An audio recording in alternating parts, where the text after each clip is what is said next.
नमस्कार। आइए आज के वीडियो में जानें जितने भी रेलेवेंट पेनोलॉजी के थिंकर्स हैं उनका क्या कंट्रीब्यूशन रहा, उनकी बुक्स क्या रहीं, उनके थॉट प्रोसेस क्या थे और इनमें से दो तीन सवाल आने की संभावना है।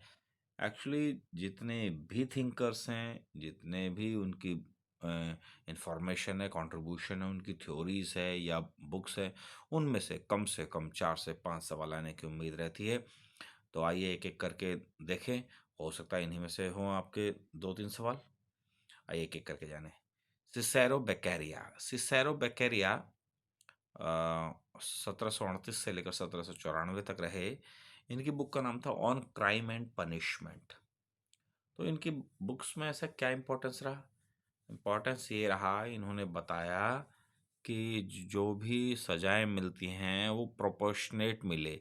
यानी चोरी करने वाले की अलग सजा हो, हत्या करने वाले की अलग सजा हो, यानी सजा के अनुपात और अपराध के अनुपात में समानता हो।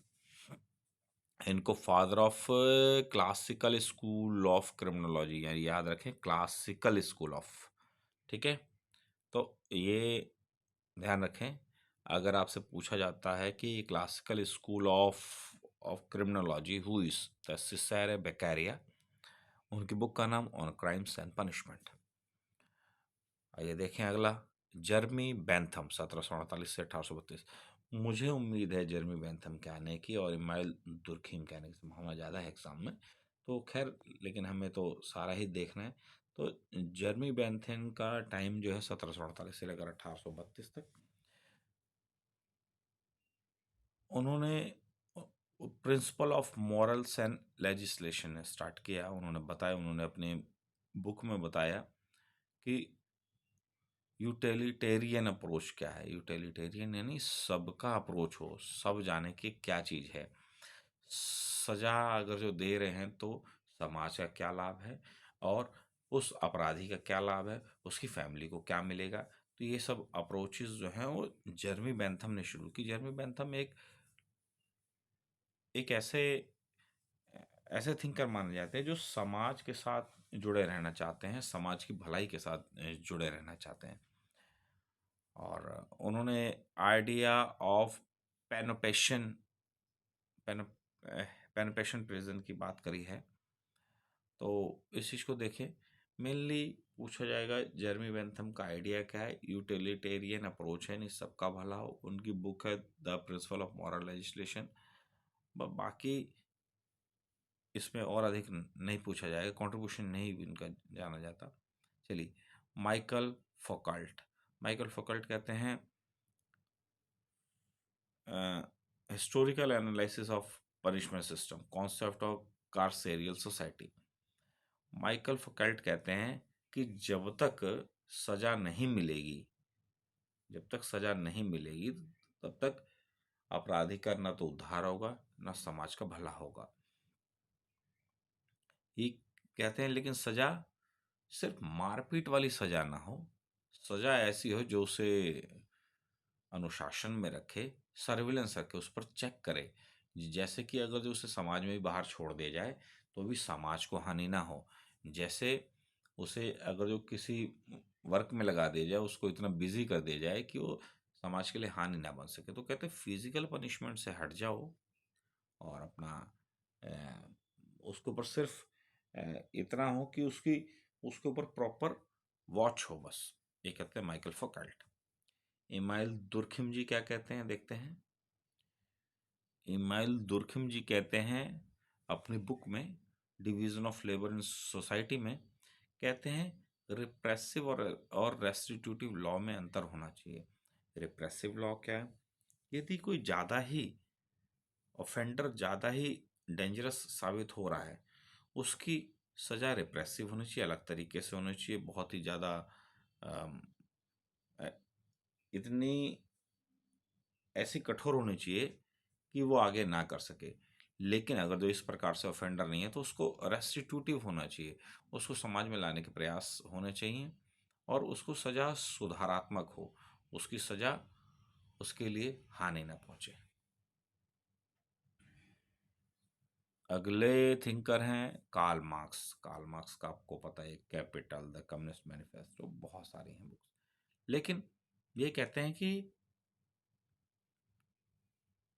कि अपराधी अधिकतर आर्थिक वर्ग के निचले स्तर से आते हैं, और ये जो जेलें हैं ये कैपिटलिस्ट डोमिनेंस का एक साधन है। यानी कैपिटलिस्टिक डोमिनेंस का साधन, यानी अमीर लोग या पैसे वाले लोग जेल में ना जाके जो गरीब हैं उनको करते हैं, श्रमिक वर्ग को इनको फंसाने की ज़्यादा उत्साहित रहते हैं। तो इसलिए ये सिस्टम ठीक नहीं है उनको।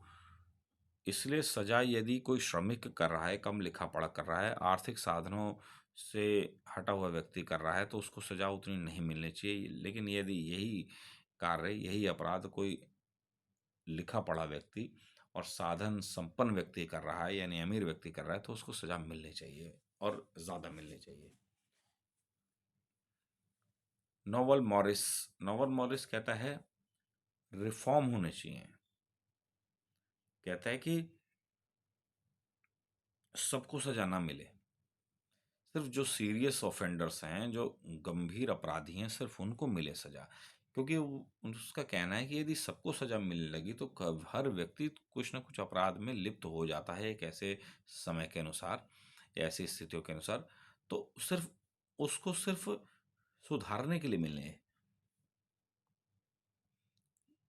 उसको सजा सिर्फ रिफॉर्मेशन के लिए मिली, उसकी सजा उसके लिए हानि ना हो के लिए, उसके लिए समाज में रहने का एक साधन बने, और उसके द्वारा वो कुछ जान सके और अगले किसी भी ऑफेंस में शामिल ना हो सके। उनकी बुक का नाम था the future of imprisonment. Herbert Packer को देखते हैं। हर्बर्ट पैकर कहते हैं due process versus crime control models. इनकी बुक का नाम था लिमिट्स ऑफ क्रिमिनल सैंक्शंस। इन्होंने सजा का function, analyse the function and limitation of punishment, सजा को कैसे करना है, कैसे कम करना है, क्या इसके फंक्शंस हैं, वो करा। लेकिन मेनली हर्बर्ट पैकर का due process versus crime control models. Crime control models क्या है? क्राइम कंट्रोल मॉडल्स जो सरकार ने विधियां बनाई हैं, जो सरकार ने जो विधियां बनाई हैं सजा देने की, और ड्यू प्रोसेस जो होना चाहिए, उसमें बड़ा अंतर है। क्योंकि जो अपराध की सजा देने वाले लोग हैं वो सरकार से प्रेरित इतने हैं, और अपने विचार को इंट्रोड्यूस, उनकी आदत है अपने विचार, अपने बात को रखने की, रेदर देन जो लॉ में है उसकी बजाय वो अपनी बात रखते हैं। जो प्रोसेस में होना चाहिए, उनको भोजन मिलना चाहिए, उनको उनको और मेडिकल फैसिलिटीज़ मिलनी चाहिए, इन सब की बजाय जो अथॉरिटीज़ हैं या जो इस इम्प्लीमेंटेशन अथॉरिटीज़ हैं, वो इसकी बजाय अपना दिमाग लगाती हैं। तो कहते हैं ड्यू प्रोसेस और क्राइम कंट्रोल मॉडल्स जो अपनाए जाते हैं उनमें अंतर है।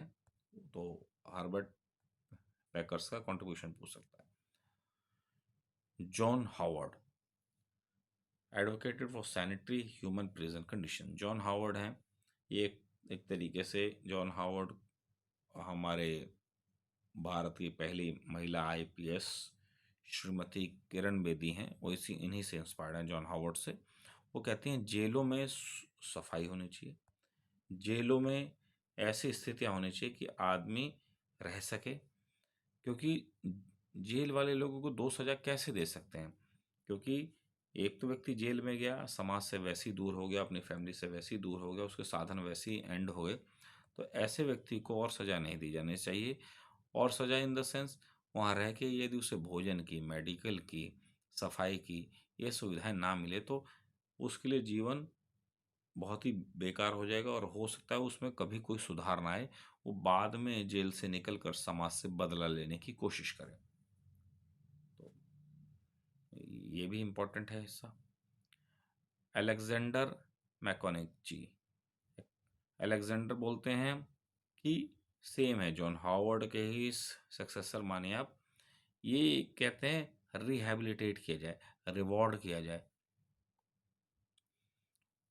ऑफेंडर में डिफरेंशिएट किया जाए, यदि उसकी क्या एप्टीट्यूड है उसके अकॉर्डिंग उसको काम दिया जाए, उसको रिहेबिलिटेट करें, रिवॉर्ड बेस करें, और यदि वो अच्छा कर रहा है तो उसे और अच्छे के लिए प्रोत्साहित करें। ये भी है। उन्होंने मार्क सिस्टम शुरू किया, जैसे जेल में कैदियों के जो नंबर दिए जाते हैं वो सब किया उन्होंने। ई सुदरलैंड, अब पता है इनकी कोई भी थ्योरी होगी समाज से ही रिलेटेड होगी। इनका इस स्पिनोलॉजी में उतना इम्पोर्टेंट नहीं है जितना सोशियोलॉजी में है या क्रिमिनोलॉजी में है। तो इन्होंने क्या कहते हैं, डिफरेंशियल एसोसिएशन थ्योरी। इन्होंने बस ये बताया कि क्या पिनोलॉजी के, यानी जो सज़ा देने के क्या सिस्टम होने चाहिए, समाज पे असर क्या है इनका। एस सुदरलैंड जैसे कि आपको पता है, समाज से ही जुड़े हैं, तो वो कहते हैं जो इनका एसोसिएशन है, जो बाहर जो लोग हैं या जेल में जो लोग हैं या समाज के जो लोग हैं, इनसे कोई व्यक्ति सीखता है अपराध करना, इनसे इन्फ्लुएंस होता है। ये है, इससे अधिक नहीं है इनका विचार। एसोसिएशन थ्योरी जो है वो यही है कि जिन लोगों के संपर्क में, समाज के जिन लोगों के संपर्क में रह रहा है, उनसे वो अपराध सीख रहा है। तो इसलिए सुधारने के लिए भी उन्हीं लोगों की आवश्यकता पड़ेगी, समाज में ही उसकी सुधार हो सकता है। चलिए, अभी हमने कुछ इम्पोर्टेंट पिनोलॉजी के थिंकर्स के विषय में जाना। आइए एक बार इन सब का रिवीजन ज़रूर करें। याद रखें एक पहली चीज़, ये पिनोलॉजी पिनोलॉजी और जो क्रिमिनोलॉजी है, ये दोनों अलग अलग हैं, हालांकि एक दूसरे के कोरिलेटेड है। क्योंकि हमेशा पिनोलॉजी सजा की बात बोलता है, सजा से संबंध है पिनोलॉजी का, जबकि क्रिमिनोलॉजी का अपराध से संबंध है, अपराध को एनालाइज देता है, वो अपराध को बताता है, जबकि पिनोलॉजी सजा को बताती है। तो स्टार्ट करें। सिसेरो बेक्केरिया, क्राइम और सजा, ऑन क्राइम्स एंड पनिशमेंट इनकी बुक है। इनका क्लासिकल स्कूल ऑफ क्रिमिनोलॉजी के फादर माने जाते हैं। इन्होंने सजा का प्रोपोर्शनेट का सिद्धांत दिया। जर्मी बेंथम ने यूटिलिटेरियन है, अप्रोच टू पनिशमेंट है। इनका ये मानना है कि इन्होंने अपनी बुक जो है प्रिंसिपल ऑफ मॉरल लेजिस्लेशन में लिखा है कि भाई उनको सजा मिले, उस सजा से समाज, व्यक्ति या कोई व्यक्ति दुखी ना होकर उन्हें भी उसका लाभ मिलना चाहिए। माइकल फौकॉल्ट वो एक कहते हैं कि सजा जो है उसका स्टोरी को इन्होंने एनालाइज किया, हिस्टोरिकल जो सिस्टम था। कहते हैं फिजिकल पनिशमेंट की बजाय व्यक्ति के ऊपर जांच रखी जाए, निगरानी रखी जाए, तो वो ज़्यादा सुधरता है। अगर जो उसके ऊपर फिजिकल उसको बांधेंगे, मारेंगे, तो वो सुधरेगा नहीं, बल्कि मन में दुर्भावना लिए रहेगा। इमाइल दुर्खीम इमाइल दुर्खीम कहते हैं सजा एक ऐसा है, सोशल फंक्शन की तरह है। ये वो कहते हैं सुधारात्मक भी होना चाहिए और रिप्रेसिव भी होना चाहिए। अगर जो सीरियस ऑफेंडर है तो उसके लिए रिप्रेसिव, यानी उसके लिए बाकी उसको दबाने का काम करे, और यदि उतना बड़ा ऑफेंडर नहीं है तो उसमें सुधारात्मक उपयोग लाने के काम करें। Email Durkheim. अगले हैं कार्ल मार्क्स, आपको पता ही है कार्ल मार्क्स से कहते हैं कैपिटलिस्टिक और डोमिनेंस का साधन है। उनकी बुक सबको पता है, कैपिटल, द कम्युनिस्ट मैनिफेस्टो, बहुत सारे। Normal Morris, future of imprisonment, वो कहते हैं सीरियस ऑफेंडर्स को ही जेल में डाला जाए। हार्वर्ड पैकर कहते हैं ड्यू प्रोसेस और जो क्राइम कंट्रोल मॉडल है उसके उसमें अंतर है, और उसकी समझ को बेहतर बताते हैं।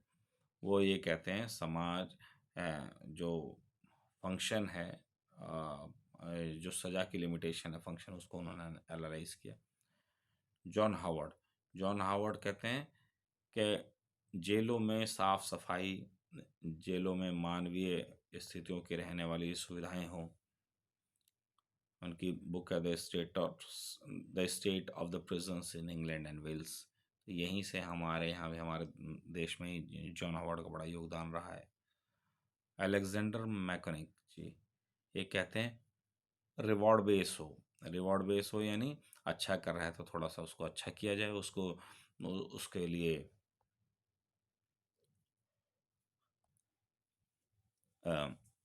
उसके लिए जैसे कोई ऐसा काम दिया जाए कि वो उसको अच्छे से निपटा सके, समाज में बाहर जाके अपने आप को रिहेबिलिटेट कर सकते, यानी अपने आप को पुनर्स्थापित में सहयोगी मान सके, यानी उसको कुछ काम सिखा दिया जाएगा, जैसे सिलाई का, बुनाई का, बढ़ई का, पेंटर का, वेल्डर का।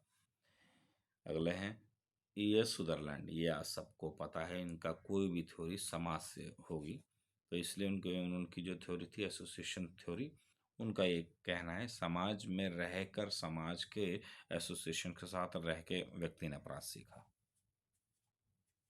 नमस्कार। तो ये मैंने एक छोटा सा वीडियो बनाने की कोशिश की, हो सकता है इसमें कुछ त्रुटियां भी हो, उसके लिए मैं क्षमा चाहूँगा। लेकिन मेरा उद्देश्य है कि आपको रेलेवेंट इन्फॉर्मेशन दी जाए, सारी इन्फॉर्मेशन ना दे के रेलेवेंट दी जाए, ताकि आप अपने एग्ज़ाम में सक्सेसफुल हो सके। हमारा उद्देश्य आपको ज्ञानी बनाना नहीं, आपका एग्ज़ाम में सफल होने के लिए आपका सहयोग देना है। तो आप सबसे रिक्वेस्ट है, इस चैनल को सब्सक्राइब करें, शेयर करें।